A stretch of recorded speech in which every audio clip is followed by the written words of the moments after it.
Hello and welcome to a webinar being brought to you by Golden Century Wellness.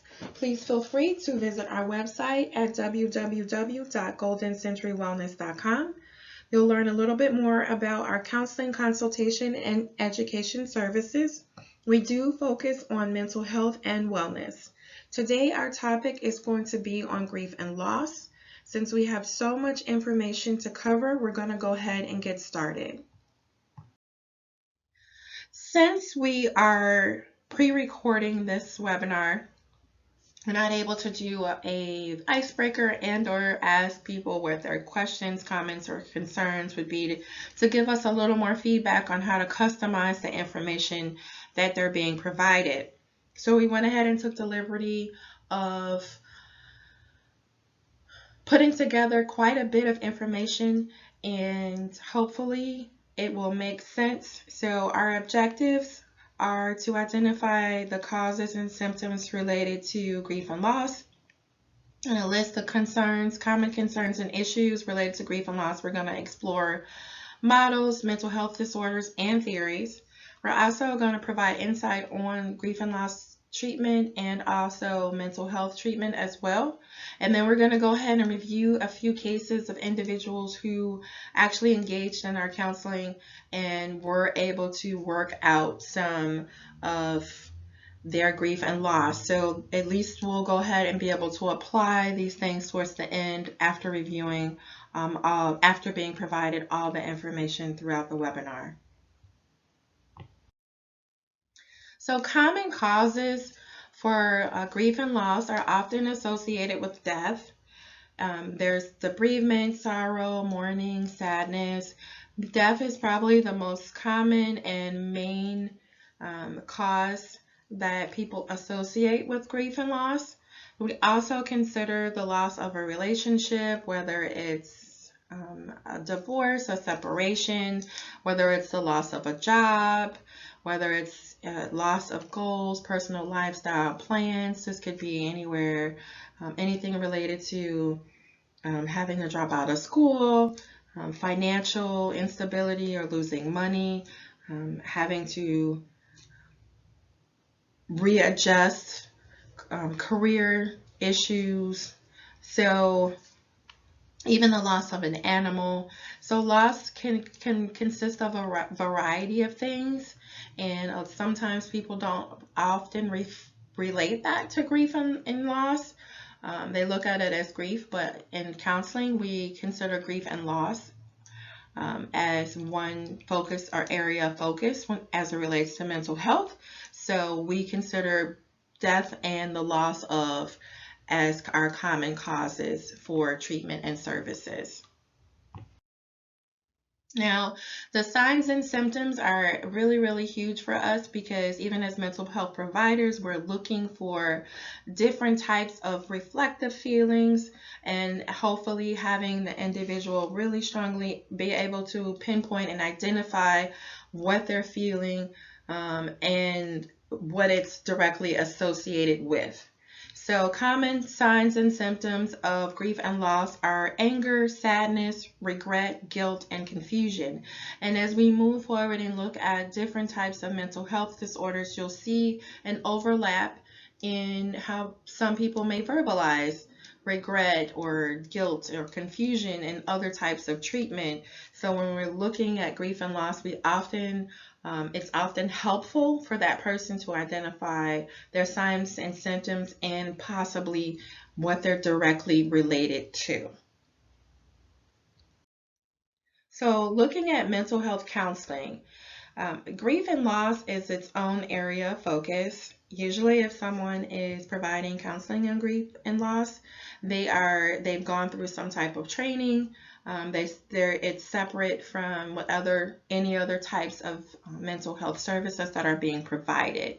So when we look at grief and loss, there is a mental health disorder in the DSM, which is the 5th edition, which consists of persistent complex bereavement disorder.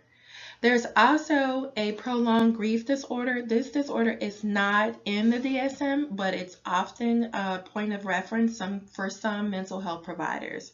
So, knowing and understanding that if someone is experiencing grief and loss, there's really only these two disorders that a mental health professional may or may not look at for guidance as far as it relates to a criteria and or symptoms related to grief and loss. I listed other mental health disorders because depression, anxiety, bipolar disorder, PTSD, and substance abuse are also mental health disorders. They're classified in the DSM, and usually if there is a counselor or someone engaging in mental health services, it's common for them to just have or their treatment to be just focused on that mental health disorder. And I also listed these because it's very common for someone to verbalize signs and symptoms that are very, very closely related to what they may be experiencing with grief and loss. So hopefully that helps a little bit in understanding that there is a disorder in the DSM. It is just typically used for a point of reference. A good example of like how this is separated is if someone is going to treatment for substance abuse, then more than likely they're only in counseling for that substance abuse. And if they experience grief and loss, they may be encouraged to go to someone else for grief and loss concerns. So, and it's the same for like bipolar disorder. Bipolar disorder treatment is going to look different from grief and loss treatment. So someone who's in treatment for bipolar disorder treatment may be encouraged to go to someone specifically for grief and loss counseling and or services.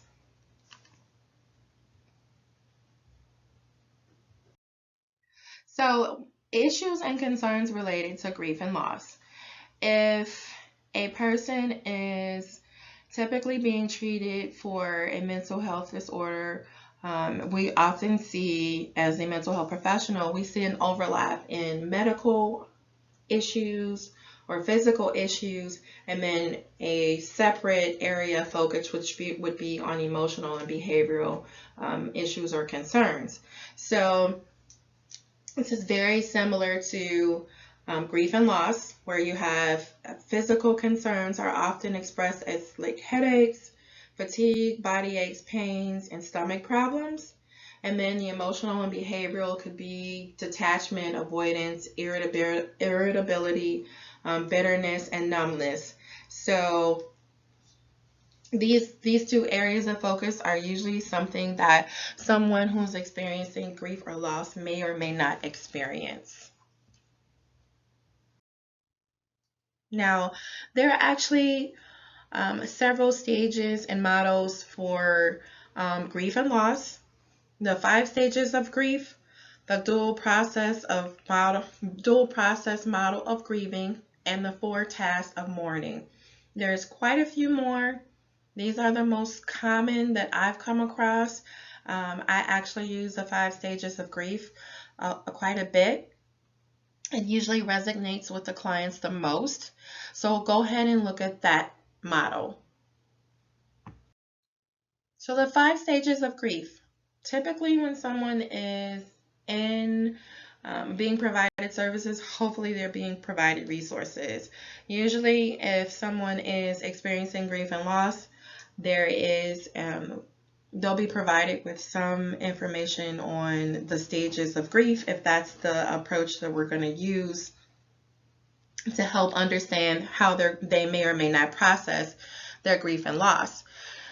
The common feedback that I know I've gotten when I explain to someone what the 5 stages are is that they don't say they go through every stage or every step.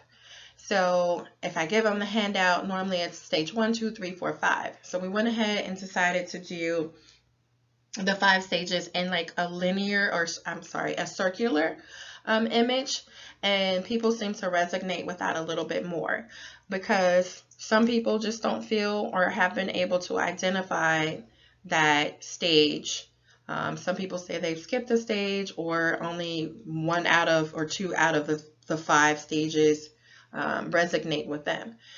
This is also very easy, and because it allows people to verbalize more of the signs and symptoms in each stage. So, like, let's start with denial. Denial is usually when people can say that they're confused about the situation, they are in disbelief about the person that they may have lost, or why their significant other has filed for divorce. So that's usually the denial stage. At the anger stage, it's anger, just outright feelings of anger. The bargaining stage, I've had people say this is like the coulda, woulda, shoulda. I wish this person hadn't died instead of me, or I would give anything to have them back in my life. I just want to say one last thing to them. So that's the bargaining stage. And then we go into, or some people go into the depression stage. And again, this can be a little bit challenging when working with someone who already is experiencing depression, because people can go through a moment of depression, and oftentimes what I've experienced is some clients will start feeling grief either before or after depression. So being able to separate the two and then identify which area focus to treat can be helpful. So depression, just withdrawn, lack of interest, isolation. And then the last is acceptance. And the biggest part about acceptance is it looks different for everyone. It could take months, years, days. There's no timeline or time frame on when a person fully accepts, and fully accepting it is a matter of opinion.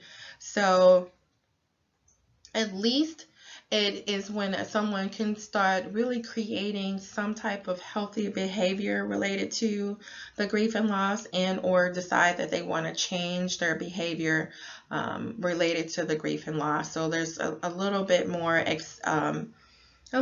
stability, a little more where you see a person that's able to focus and function a little bit more when they get to that stage. So that is the 5 stages of grief.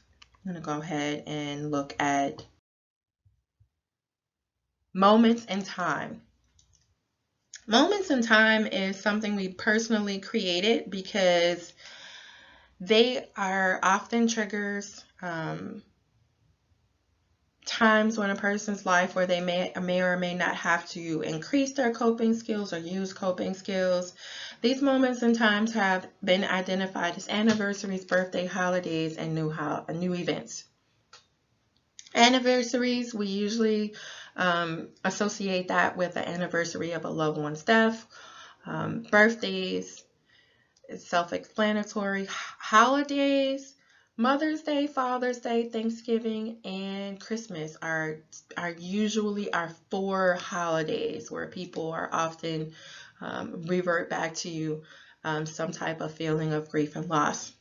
We also added new events. New events consist of baby showers, babies being born, weddings, graduations, events where that person will be missed, thought about, considered. Those are usually interesting moments or events because a lot of times people can't exactly figure out why they may be experiencing grief and loss. They don't even acknowledge or realize they may be experiencing grief and loss because they often associate it with a bigger moment in time. And sometimes the smaller events also are very impactful and meaningful. So that's our take on moments and times. Moments and times where people should consider, or if or when they may need to work out or plan how to cope. Influential factors. We've gone ahead and separated them into 2 categories, collective and individual. Under our collective factors category, we have cultural, religious, spiritual, and social. Culturally can be definitely environmental, it can be ethnic background, race, religion. There's so many different types of religions. Most of them have their own concepts about grief and loss and death. Spiritual, not everyone considers themselves to be religious, so we included spiritual. And social, so this could be age, this could be social economic status, this could be a community and or environment that people associate themselves with that would actually have some type of influence or impact on how a person views and or could possibly process grief and loss. When we look at an individual factors, it's definitely a lot to consider what that person's personal beliefs are. Um, Another factor, which is really huge, is the relationship, whether it's the loss of a mother, a loss of a child, a loss of a father.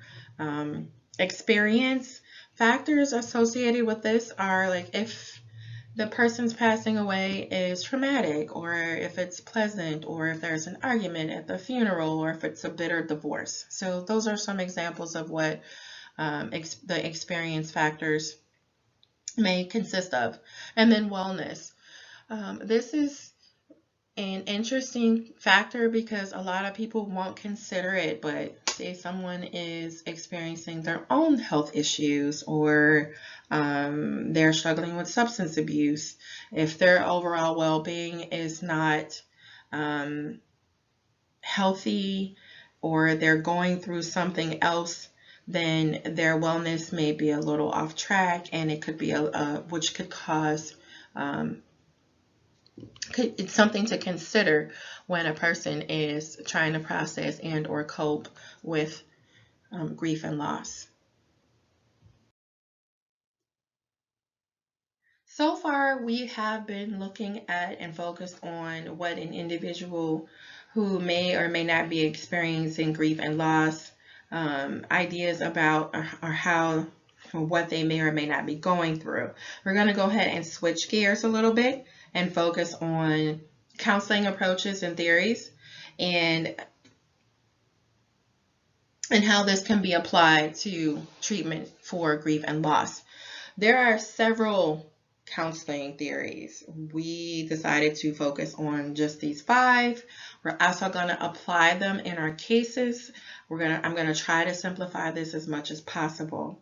So, we're looking at existential, Freud, Jungian, Gestalt, and cognitive behavioral theories.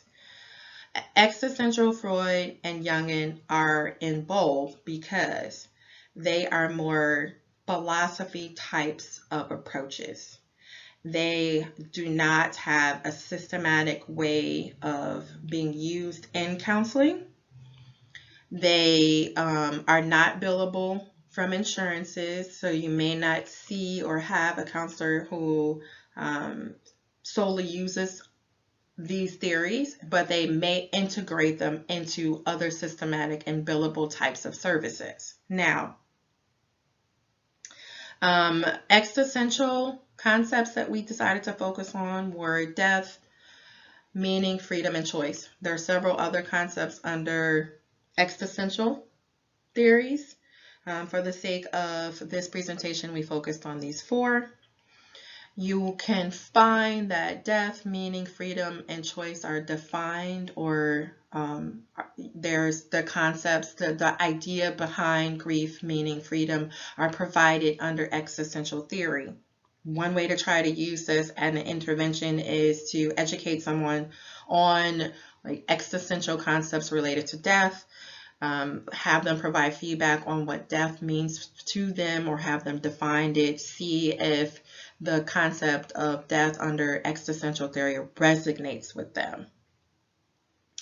With Freud, Sigmund Freud, English was not his first language, and if you look into any of his concepts, there's several different concepts under Freud to consider. We only looked at the unconscious, preconscious, and conscious part of Freud's theory, where unconscious is where memories, thoughts are often in the unconscious part of the mind. These thoughts and memories are often unpleasant or unacceptable. This is where pain, anxiety, and conflict often lie. When you look at preconscious, this is where some of those memories and thoughts may be shifting into a conscious state. This is where preconscious is where in between unconscious and consciousness. Consciousness is when those thoughts, that person can be aware, it's in their mind. They're able to acknowledge them and are self-aware that they actually exist. Now with Freud and Jung, they're both psychoanalytic theories. They're not often taught in counseling programs. Freud is, Carl Jung is not. So a little information about Carl Jung. His language, his English is also not his first language. So please consider, if you decide to do a little bit more research, please consider that as well. Because their information is, Freud and Carl Jung's information is often translated, and sometimes information gets lost in the translation.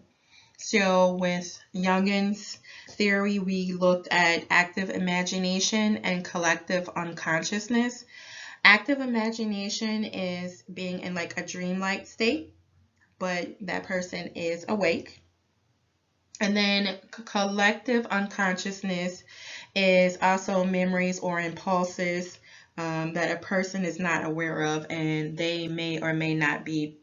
Sometimes they can be pleasant. They don't necessarily have to be unpleasant or unacceptable. So that's the difference between the collective consciousness and the consciousness.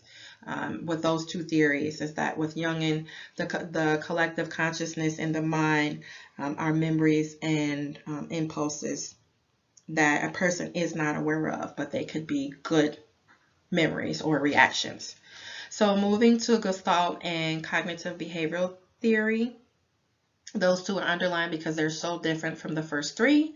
They usually do have, they're often found in counseling, especially in grief and loss. You may see also solution focused as well, because that's billable. Gestalt, the concepts that we looked at are self-awareness, self-reflection, and unresolved issues. An intervention related to Gestalt could be for someone to self-reflect by journaling.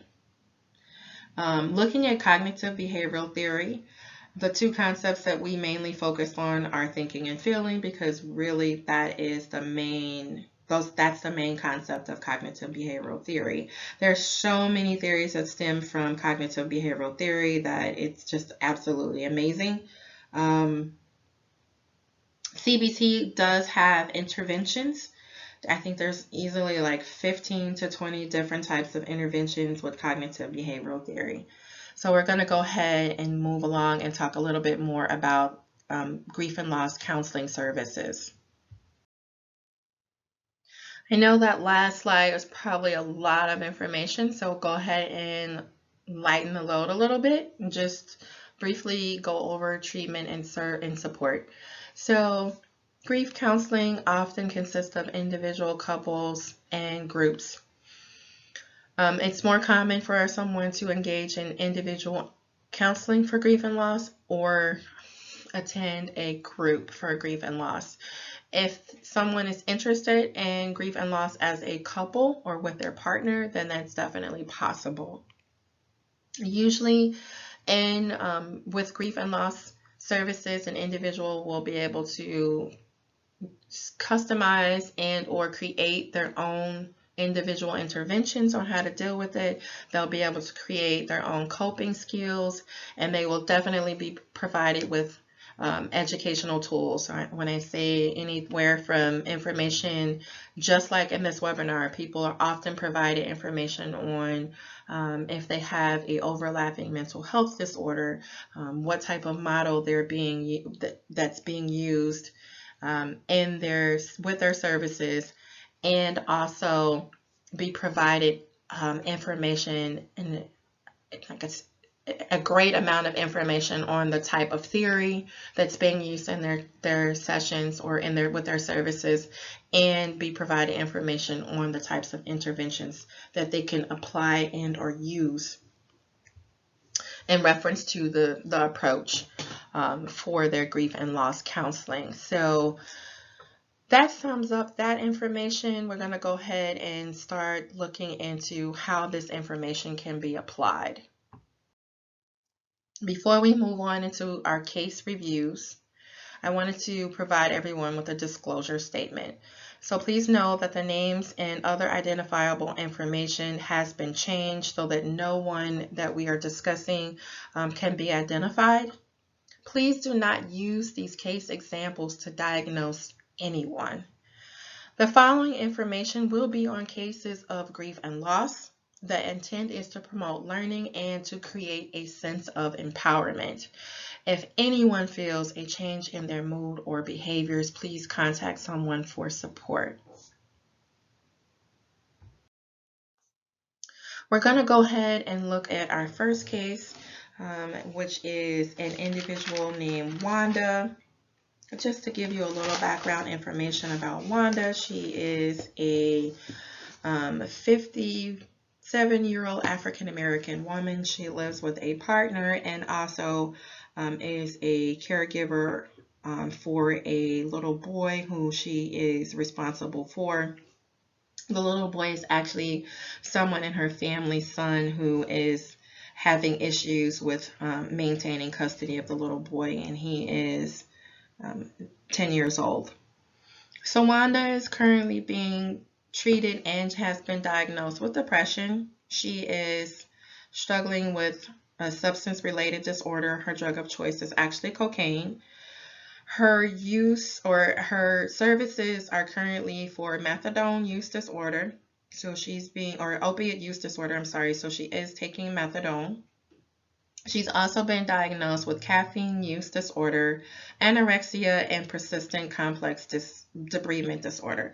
So go ahead and give a little information about all of the mental health disorders so that everyone can kind of see and hear how some of these symptoms overlap and how helpful it is to have them separated.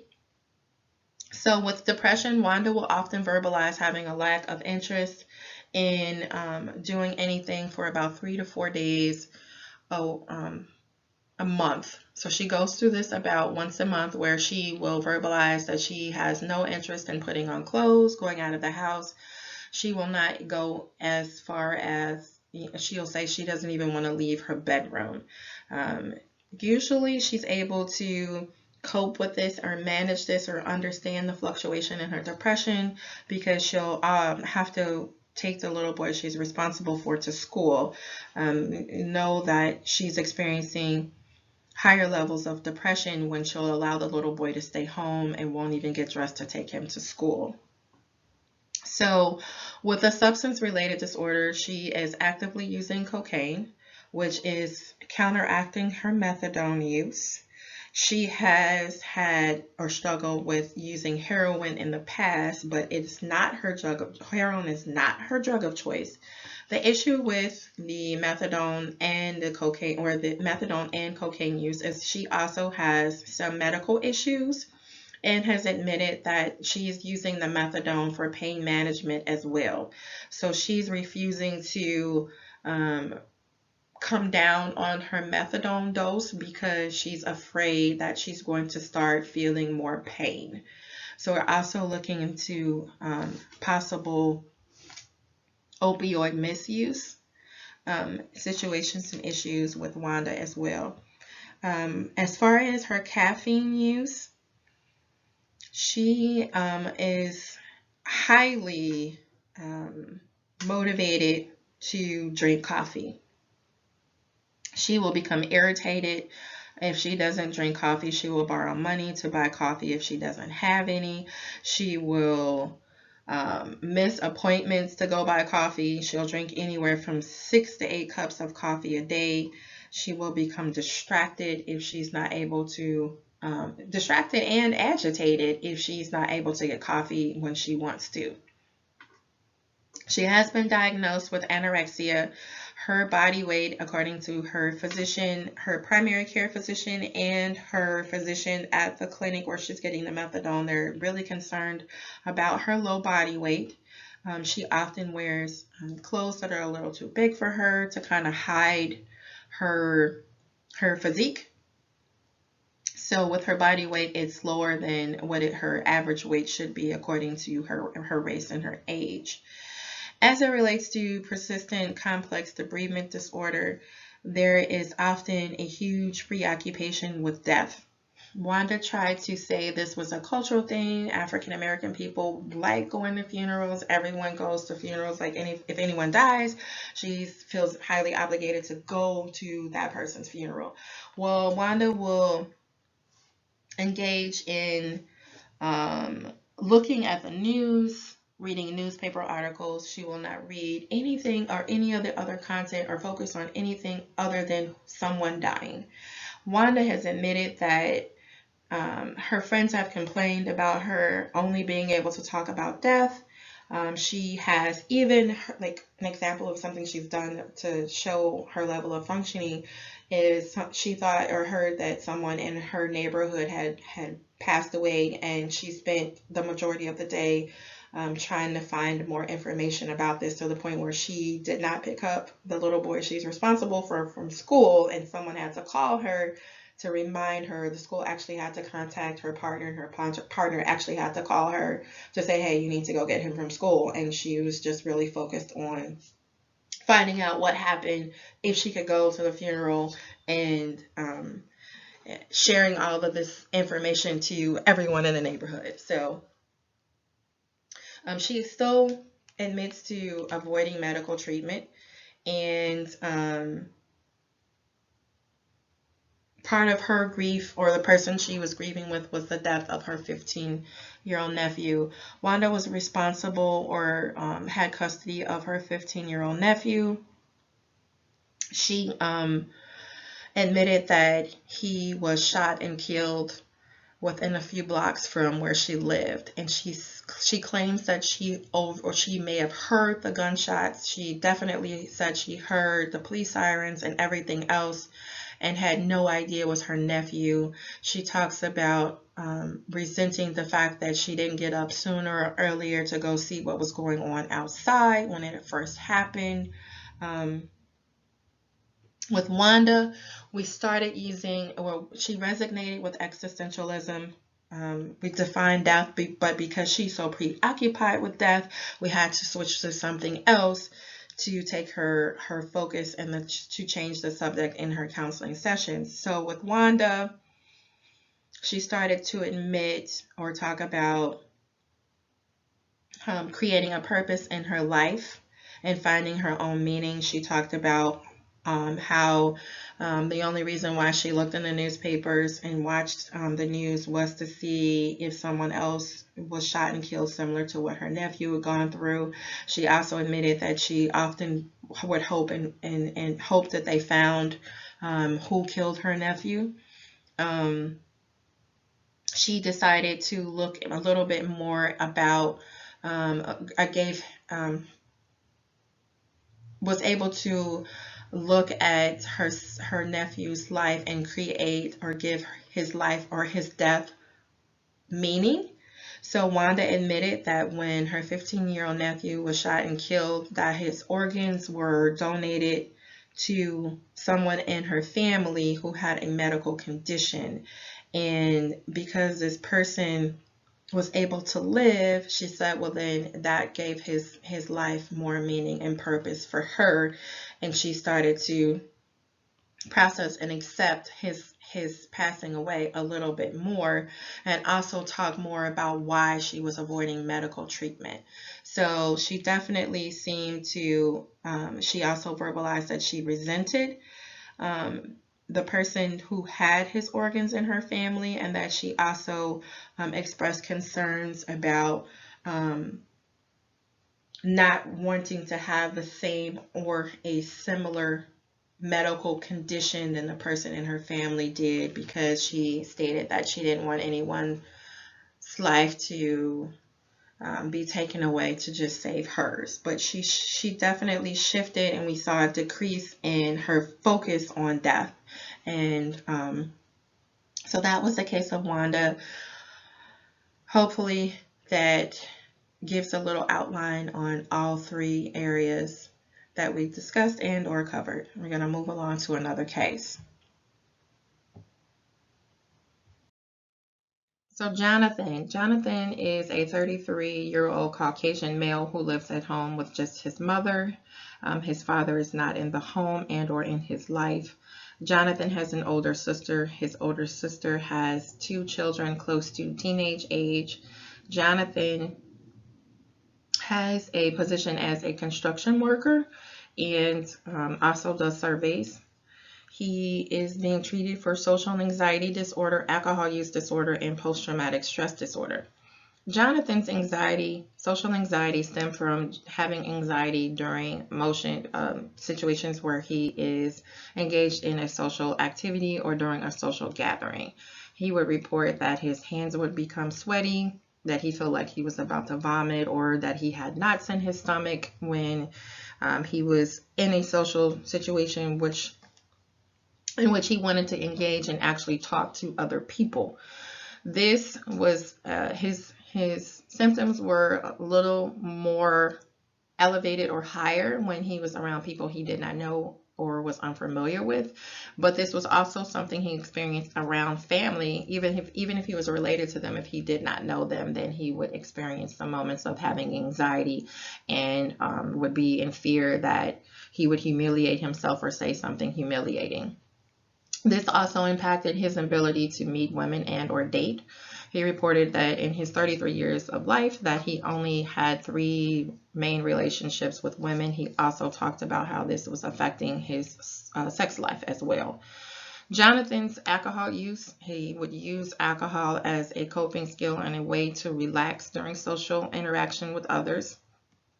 He would drink quite a bit in order to present himself, to conversate with other people, but he would drink so much that when he left the event, it impacted his ability to drive, and he had several DUIs. So his post-traumatic stress disorder stemmed from a car accident which he caused and witnessed. He was driving the car of his girlfriend, driving his girlfriend's car one night and caused an accident which resulted in his girlfriend dying. Jonathan reported moments of sadness because his girlfriend had 2 small children. He would talk about how sad he was that the children were being raised without their mother. He would talk about how sad he was that the children's grandmother had lost her daughter. He would talk about how the children's father must have hated him and how sad he was that this man was now raising his children without their mother present. So a lot of sadness, a lot of empathy, a lot of sympathy. He also talked about how he was angry at his girlfriend. He would say she didn't have to get in the car with him. He was angry that she let him drive. He went through moments of bargaining. He would verbalize that he wished that he had died and not her. He would talk about how he would give anything to go back in that moment of time, to change things, to do things differently, that he wouldn't have gotten behind the wheel, that he would have paid for a cab. He would always have, he would verbalize a lot of different scenarios if he would have been able to go back and change that. His nightmares, flashbacks, and avoidant moments. The nightmares and flashbacks were normally at night when he would sleep. He would talk about having dreams or nightmares about the accident, seeing her body being removed from the car, seeing the first responders show up, the reactions of people's faces who helped him or tried to comfort him. He talked about how damaged the car was. He reported that he would often wake up shaking, sweating, and sometimes he would even have chills. So a variety of symptoms he was having. He also had moments of avoidance. He would avoid driving himself at all costs. He would talk about how embarrassed it was that he would ask his mother to drive him if he really needed to go somewhere. This affected his ability to work because most construction sites are in different locations. So if he couldn't take public transportation to get to a job site for his construction work, he wouldn't go. This started to impact his financial stability. So he started taking or completing surveys from home. If the survey was outside of his home, then he would go if he could take public transportation, as long as it wasn't a time where it was crowded. He would also avoid going out of the house or going to places that were not essential and or necessary if they resulted in him having to get in a car. So Jonathan talked about having these moments that were when he was awake, but they were dreamlike. He said he had been having these moments since the car accident. The car accident was fairly 2 to 3 years young. So the moments were fairly new, as well as the nightmares and flashbacks. He was reluctant to talk about them because he said there was nothing that could explain them because they were awake, and that he may have been imagining things. He was concerned that if he talked about them, people would think he was delusional and or hallucinating. So Jonathan was introduced to Jungian theory because he was having these moments when he was awake, and he was very much so aware of what he was experiencing. He would talk about having moments where he was with his girlfriend, or that he would be in a dreamlike state, but he was awake, and he was having moments with his girlfriend, like say something pleasant, like a dinner or a conversation, but he knew they weren't real. He said he would find himself even talking to her some of these times, and they were very pleasant moments, and he was having very pleasant conversations with her. He was very conscious that he was having these moments, so we looked at collective consciousness too, because he was seeing women, or he would see women and know that these women did not look like his girlfriend, but they reminded him of his girlfriend. He said sometimes these women would smile at him or wave at him or stare at him, and that he really enjoyed those moments. He talked about how the more he was having these moments, the more he felt that he was being forgiven. So he decided that he really wanted to just sit and talk about all these pleasant moments that he was having after learning a little more about Jung. So Jonathan wanted to actually have counseling sessions on different days than he was for his social anxiety. We decided to go in a different counseling room to have his counseling sessions. He actually even came to these sessions dressed completely different than he normally would for his sessions for his anxiety and his alcohol use. So Jonathan would schedule these. He knew that he will be able to express his thoughts about these moments of reactions.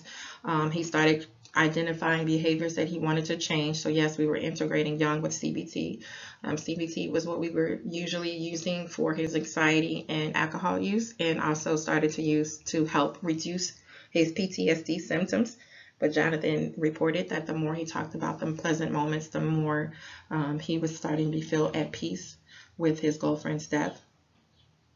He reported that he wanted to work past that. He would say that his girlfriend was encouraging him to move on with his life, to start dating. He said he wanted to have children, get married, and actually work on improving his financial stability. So as we looked at and focused on the pleasant moments and him being able to verbalize what he was experiencing, it just seemed like it was even a relief for him to have a theory that kind of resonated and explained a little bit about what he was experiencing. So that was the case of Jonathan.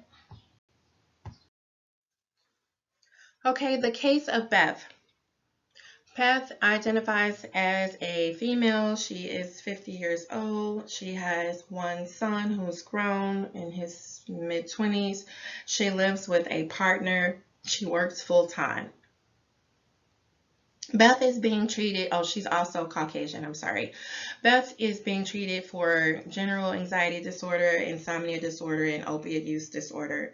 Beth's anxiety disorder comes from very intense moments of being worried about certain things that, whether it's a work, she would stress a lot about work or have anxiety about work, and whether she was doing her job very well.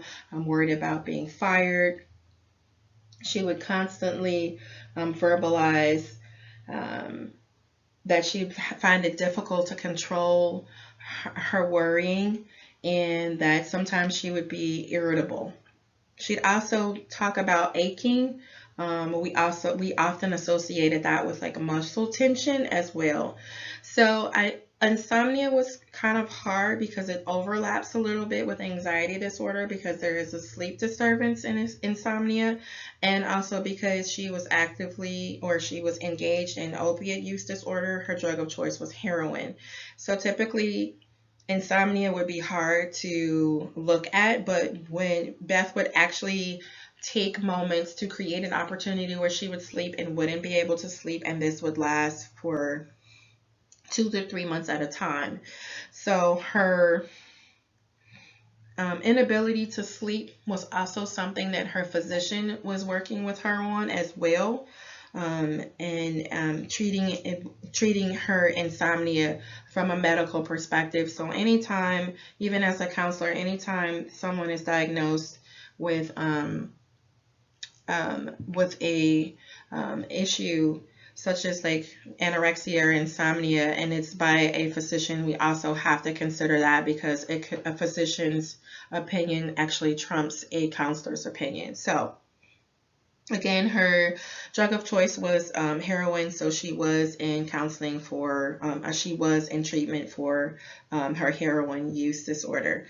So Beth was interesting because she had been in quite a few different types of treatment programs.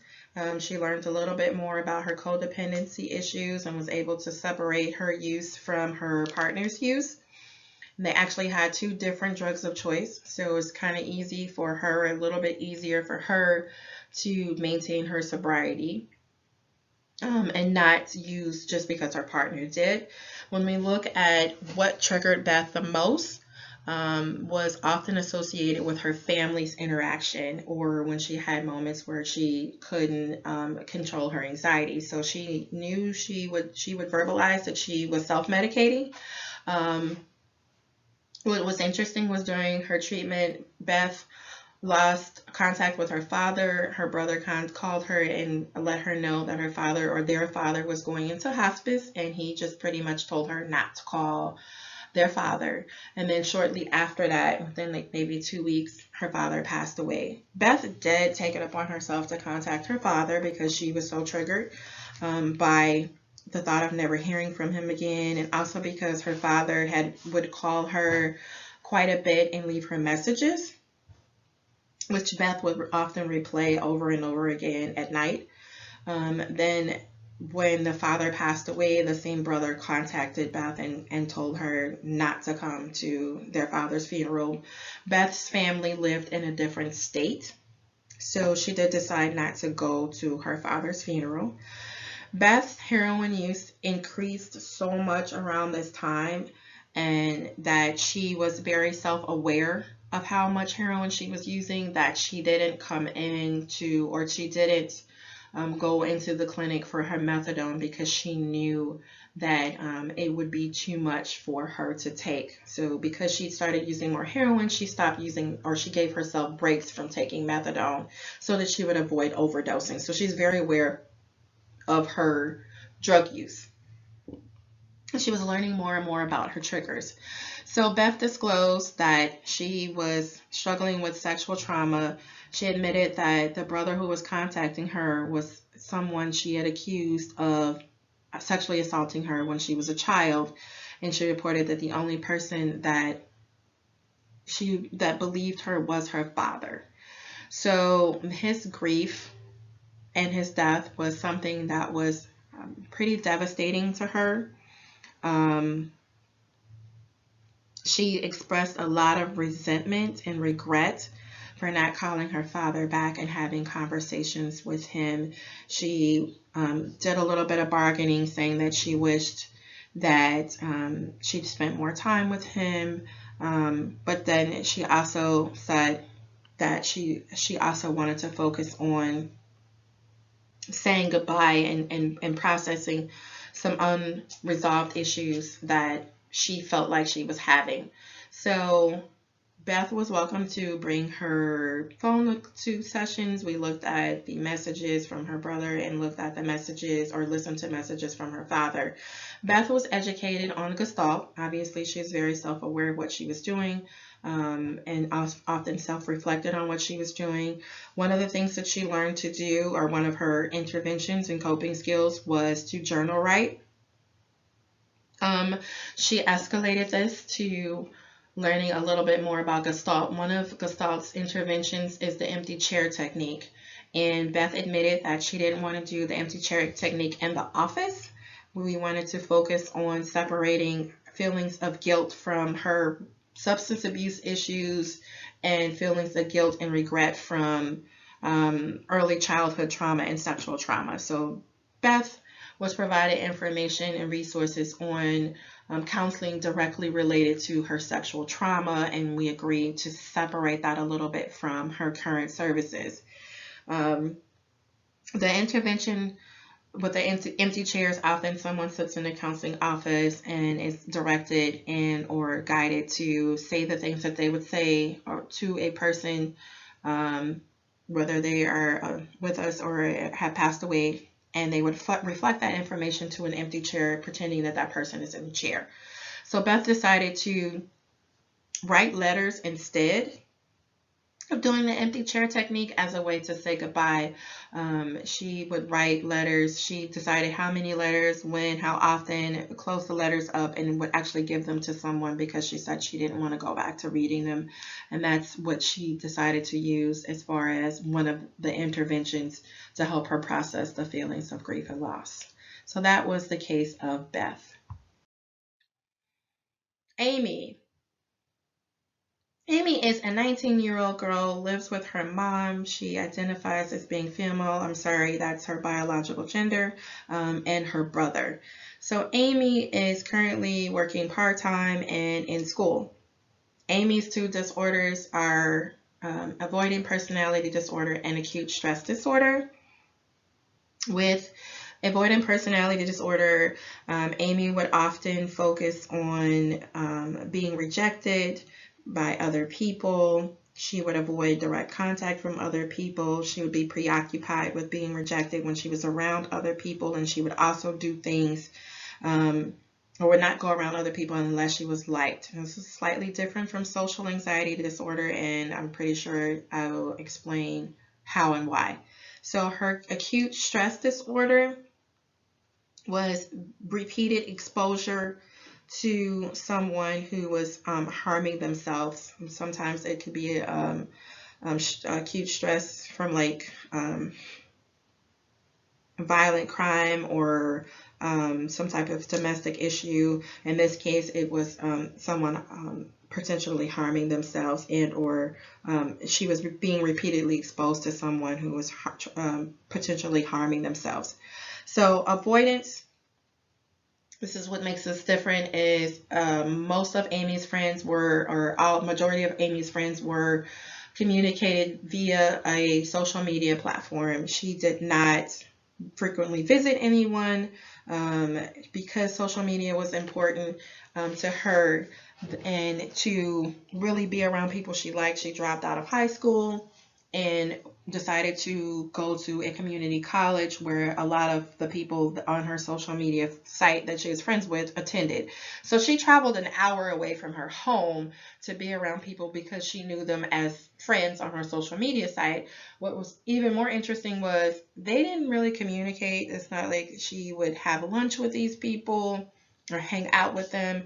They would only really engage when there was like an activity such as going to the movies and or a concert. But she would admit that even when there was plans to go to a concert, she would spend hours focused on her hair and her makeup and her clothes, and oftentimes would not go because she was afraid that they would reject her and not invite her back to their social activity. So that was avoidance. Exposure, Amy was dating a guy who would sit on a social media app with her where they could see each other face to face, and he would engage in using more than one drug.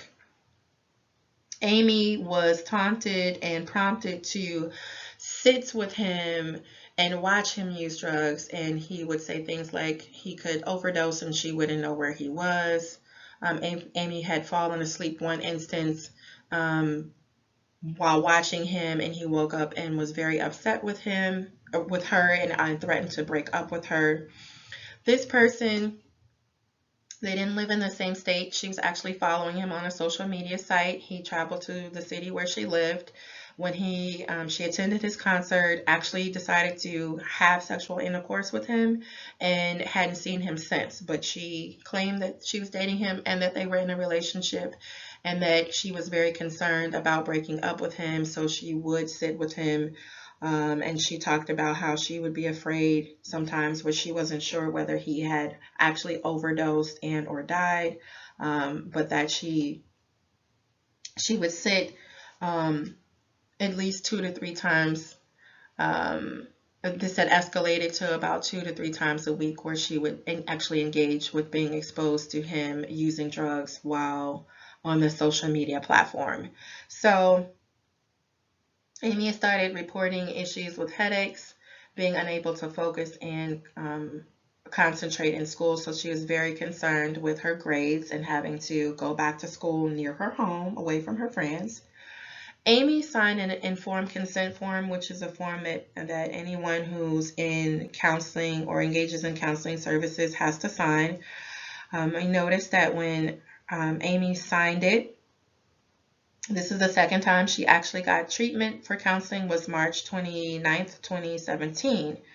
Amy hadn't recalled ever being to the counseling center before. And there was really no information about Amy whatsoever in her file other than the informed consent form. But luckily, the person who had treated her before documented in another type of note why she had came for services. So Amy's first day of services was actually almost a year to date from her second date of services. She had been to the counseling center March 30th in 2016. So when she was this was actually brought to her attention. Here we go with the preconscious, unconscious, preconscious, and conscious stages of the mind. Amy had come to counseling and also the event, Moments in Time. So this is the anniversary of her best friend dying.